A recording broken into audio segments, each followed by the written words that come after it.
everybody, James again from KSTHL Labels. So, what is the difference between woven label and print label?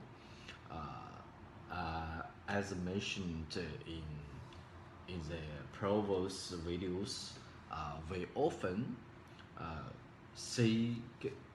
can find the print labels and the woven labels on our clothing products.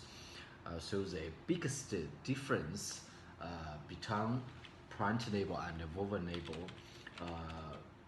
let's say, is the working principle.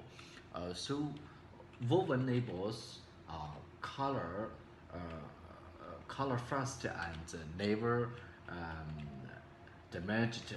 Maybe your clothing are broken, but our woven label still is very well.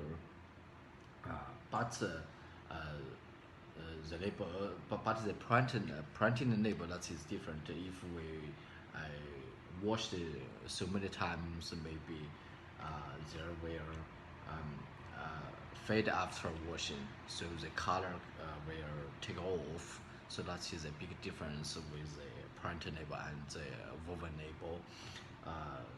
So you can say this woven label, the logos is woven by the swords one by one, but the printing is different. So woven label, it is never color fast, and the color will never take off. So that is a big difference. Thank you. Bye bye.